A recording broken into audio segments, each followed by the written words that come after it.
Okay, so it's kind of early in the morning here, but we're gonna go over and grab this thing. This is a 1950s Hammond chord organ. This is an S6 chord organ. These are kind of rare, and you don't ever really see them. They're smaller than your regular Hammond, and they'll fit in more spaces more easily. They're easier to move. And this one, the big bonus on this one is it comes with the extension cab also. So this has an additional, that should be a P12Q Jensen and from 1959 in that cabinet right there. So yeah, and it was free. So we're headed over there right now. We're gonna go check this thing out. And I think I'm gonna set it right there. So we're headed to what I would consider one of the nicest parts of the Louisville area, over here on the far east side of town. It's actually out of Louisville, if I'm being technical.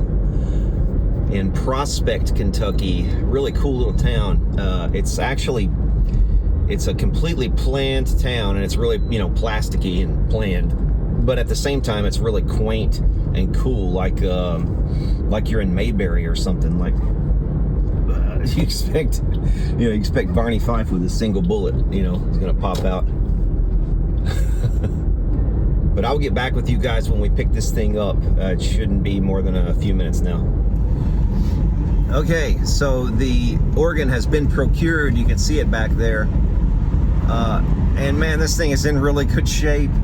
So the owner said it belonged to her grandmother, and she was a church organist. And I like to preserve this history of things, said it was her grandmother's. She was a church organist, and this was her at-home practice organ. So that's the history of this little unit. And man, is it in good shape. I told them, I said, they said they're moving and they're kind of getting rid of some heavier things that they can't keep, that they inherited from various relatives that had passed away and stuff. And I told them, I was like, a lot of people tear these apart now because they're worth more in parts than they are as a whole, and that's the sad reality, because you can't ship them. If you do sell it, you can't ship it across country, so somebody would have to come pick it up, and to find somebody locally that's willing to pay for it also, those two things combined is very difficult sometimes.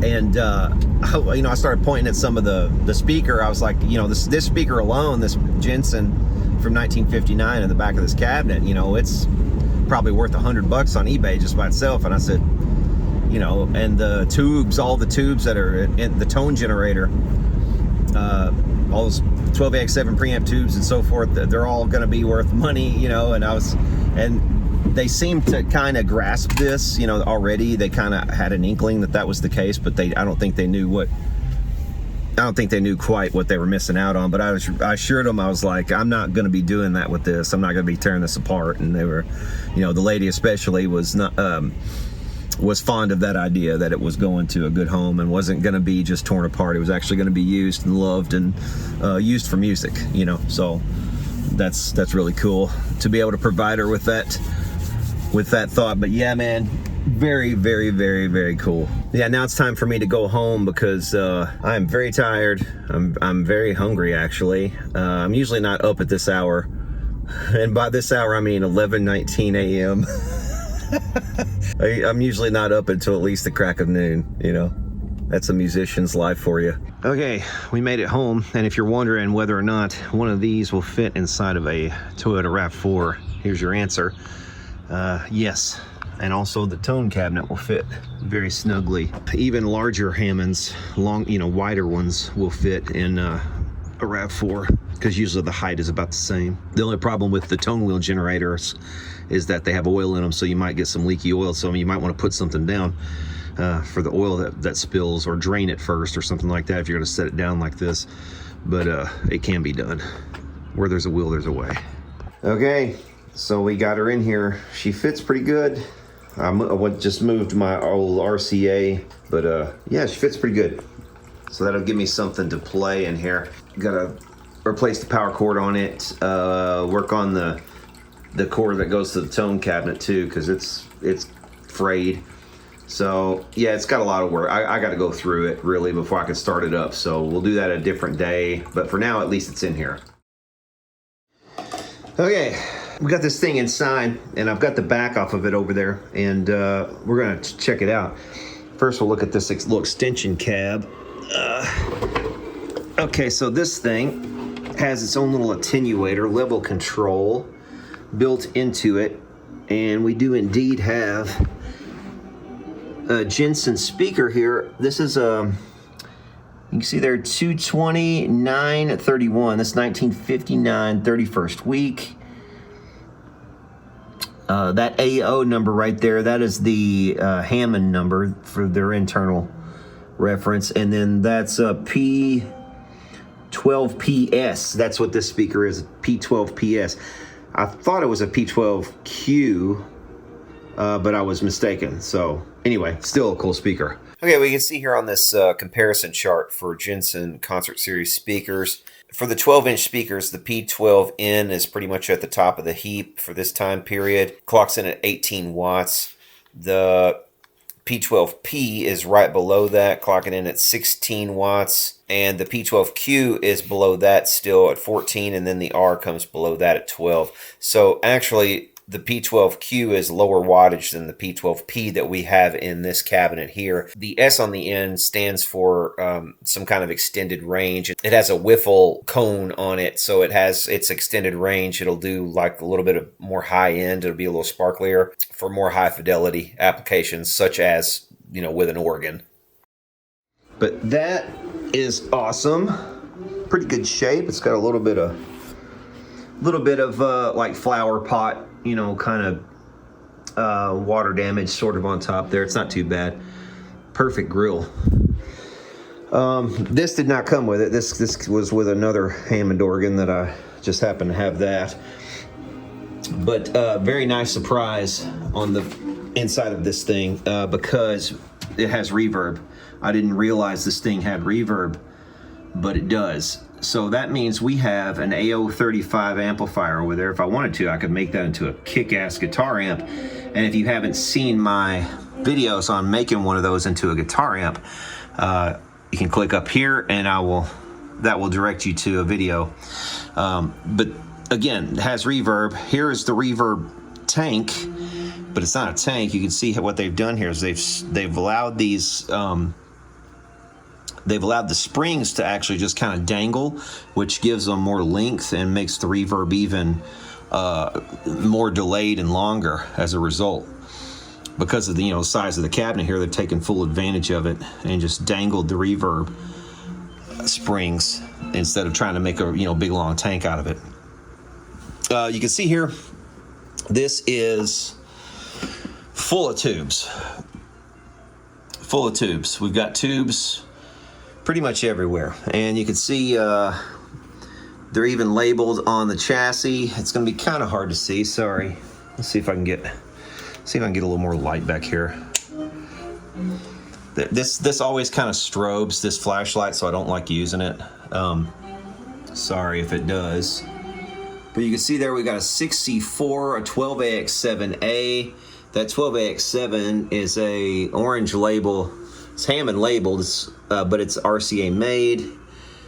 12AU7, 12AU7, 12AU7. All of those are GE. 12AU7s all the way across the board there. We've got another 12AX7 right there. A pair of 6V6s right there. Those are Sylvania made. Then we've got some more GE tubes here. Original to this thing, no doubt. 6BJ7 right there. Some more 12AU7s, a couple there. Some 6BA6 right there, which are little miniature tubes. You've got a 12BH7, 3 of those. You can see these coils here. These are for the different notes. You can see E, D, C, should be, A sharp, G sharp, F sharp. So each one of those coils will control one of the keys, and then you've got down here, you've got the same thing. You've got there's D, There's high E, high D, high E, high C, A sharp, etc.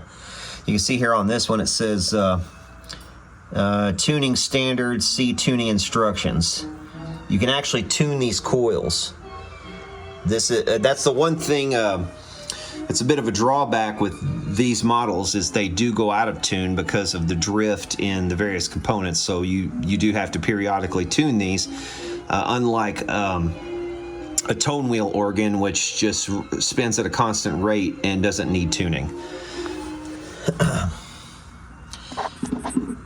More tubes here, 12AU7, 12AU7, all the way up. Should have 12AU7s on all these, I think. Yep.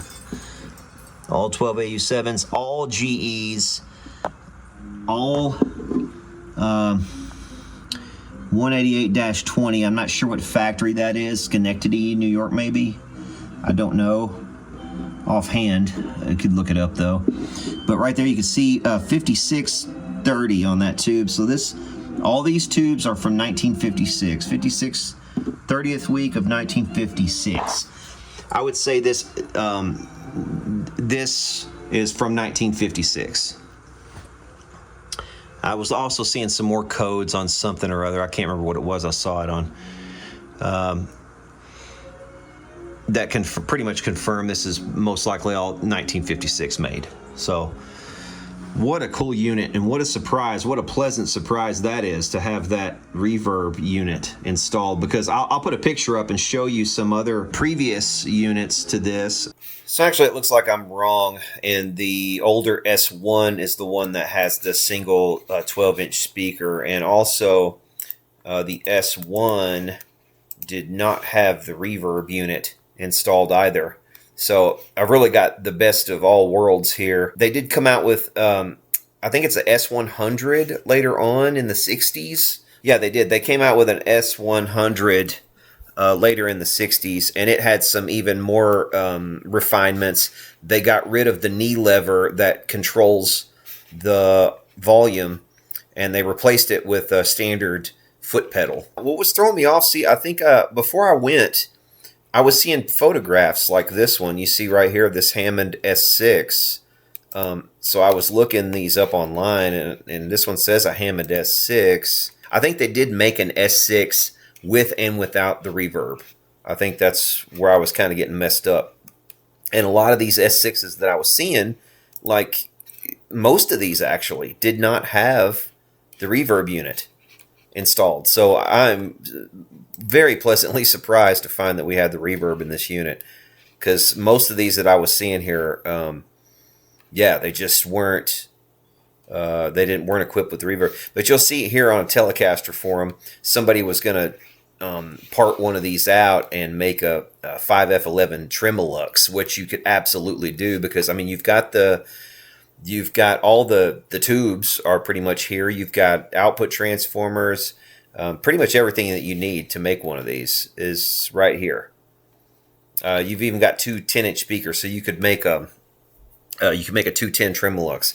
Very cool. I mean, I hate the fact that some people still tear these apart, but I mean, you know, you can't save them all, and I'm very surprised, honestly, that there aren't still more of these around than there are. I've never even seen one of these chord organs. This is the first of all the Hammonds that I've ever seen in person. This is the first time I've seen one of these chord organ types.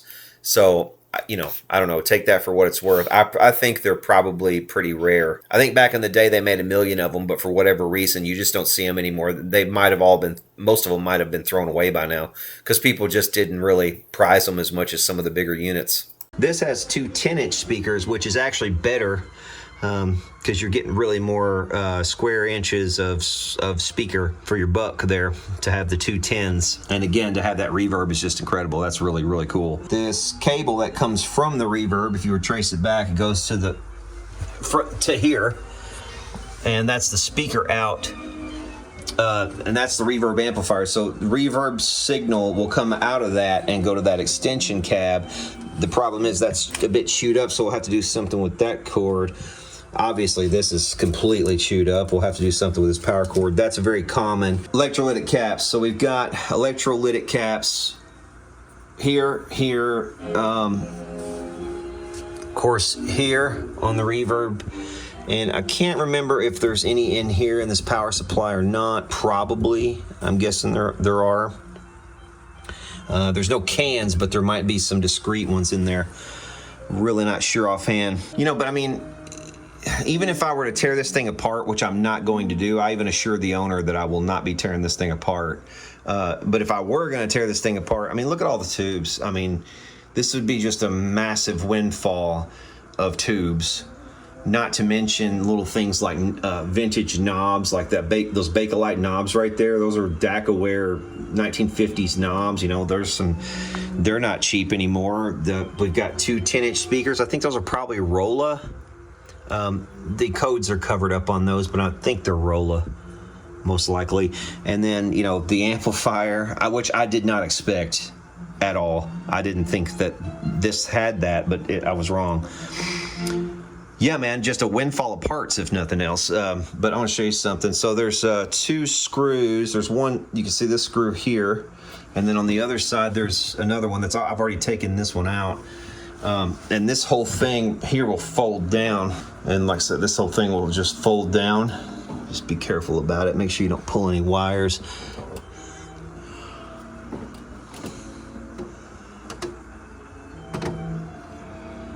Like there's a wire here that's trying to get pulled a bit.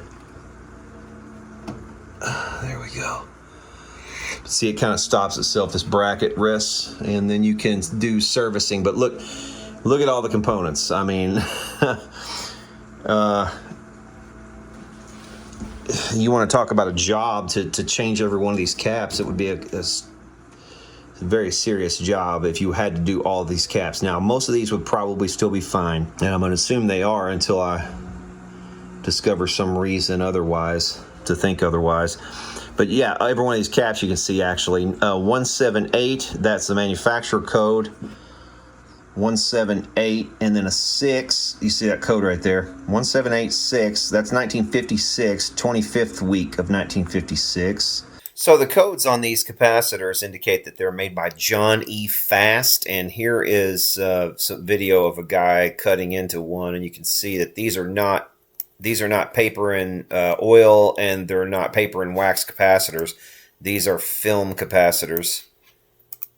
You can see right here this guy's cut into one of them, and you can see he actually undoes one here, and it's I don't want to play too much of his video, but you can see they're made of film. And they're also, you can see right here, the plugs on the ends of these are ceramic. They're ceramic on the outside, it looks like. And they have like an epoxy type substance that is plugging up the ends. So they're fairly impermeable, and they don't go bad quite as easily as like a bunch of paper and wax capacitors would. If these were paper and wax capacitors... metallized film. Yeah, metallized film. If these were paper and wax capacitors, we would have our work cut out trying to replace all these. But luckily, these John E. Fast capacitors that Hammond was using back in the day tend to hold up fairly well. So yeah, looking through here, these are all 1956 capacitors that I can see. But just look how beautiful, man. Look at how many components. I mean, there are more coils up here. Every one of those is a coil. Every single one of those. It's like a relay type coil. It's just fascinating. Up in there, you can see there's another auxiliary board up in there. Not sure what that is. Probably has something to do with the cords. There are the key mechanisms there, and every one of those will have a switch, as you can imagine. And look at all the wiring. I mean, again, if you part one of these out, which I don't recommend you do anymore, you know, there's just, as far as supply and demand, I think there's going to come a time when we're going to want some of these back, and I don't advocate destroying these, because they're just too cool to destroy. I don't like doing it. Yes, it's a bunch of components that things you could use in guitar amp builds and just whatever, but is it worth it to see something like this, something this beautiful, go to waste? I don't think so. So I just don't do it anymore. But look at all the shielded cable. I mean, look at these, just miles of shielded cable. Look at that. And that's the good stuff too. The stuff that you know, was used in like Gibson guitars of the period. You know, so it's like there's just a lot of great stuff here, worth its weight in gold as far as the components go. So we're gonna do as light of a service on this as possible to get it going, to get it tuned and everything. So yeah, this is gonna be a fun one. Also want to show you this that I got at the pawn shop yesterday. So it's funny because they had this tag on it for $129.95, but they also had a different tag, this one, for $199.95, but I ended up only paying $80 for the thing. But look at what it is. So I got these 3 Remo heads with it too. So, and all 3 of these are perfect heads. There's nothing wrong with them. They've got a little bit of light scratching on the top from brushwork, because this was obviously he was more of a jazz player or something, or a street performer, because look at what this is. Because he's got this case made into like a bass drum. So check this out. I was like, what is that? I noticed it behind the counter, and it didn't have these legs on there at the time. The legs were inside. So I just saw this hole right here, and I was like, somebody's made that into a bass drum, haven't they? And then I saw this hardware on the side, and sure enough, yes, that's exactly what they had done here. So, oh, I opened this the wrong way. That's all right. But look at what they had in here. All this hardware. Here's this. It came with a stool. Here's the rest of the stool.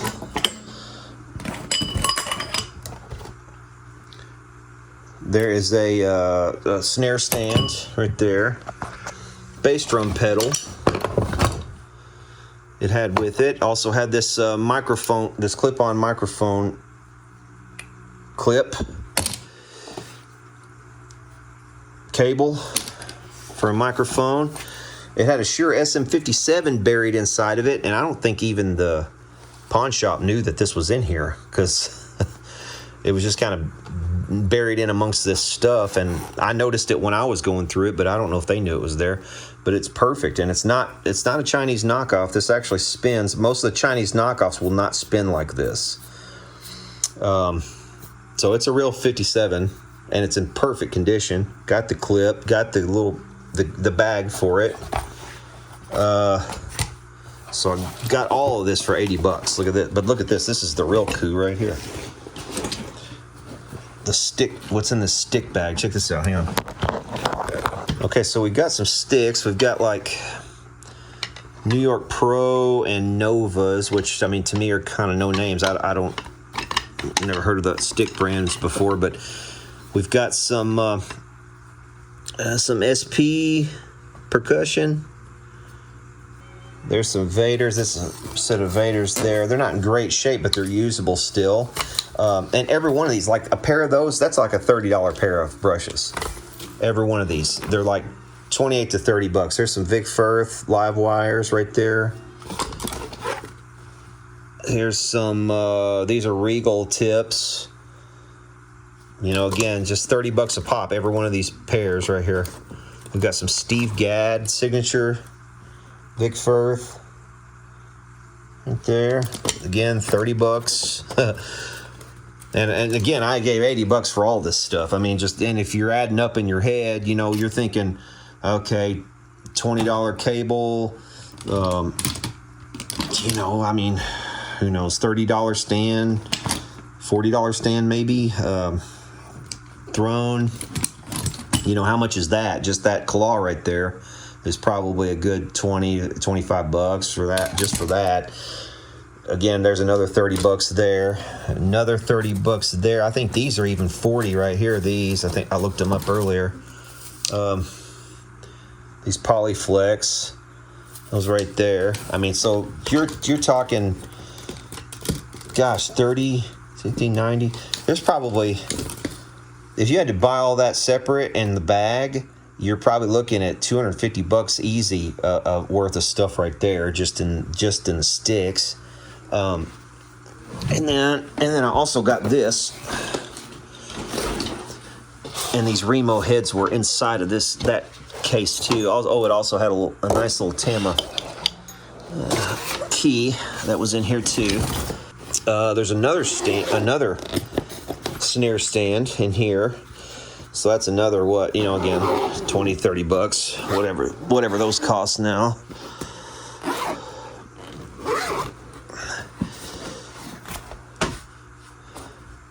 They had this listed as Ludwig. And of course, you know, the case is Ludwig. And this was the first thing that I saw. I saw this, I was like, hey, can I see the snare? But obviously it's a knockoff because it had some kind of badge here that's been peeled off. So you know, who knows what it was? Probably a Japanese knockoff of some kind. But it's an all wood snare. It's got the mute. Snares are in good shape. Heads are in great shape. So, you know, you tell me what that's worth. You know, 50 bucks anyway. But yeah, man, what a deal, right? 80 bucks. I thought that was a good deal. And then that thing for free. That thing for free is absolutely a good deal. So yeah, that'll do it for this video. Hit subscribe down below for now. We'll see y'all later. Oh, also, if you do subscribe, you'll probably at some point see me go to town on this thing. We'll actually go in and service it, do a demo, maybe record something cool with it, what have you. Maybe we'll actually record something with that and do like the drum track with this thing and see how that goes. Anyway, see y'all later.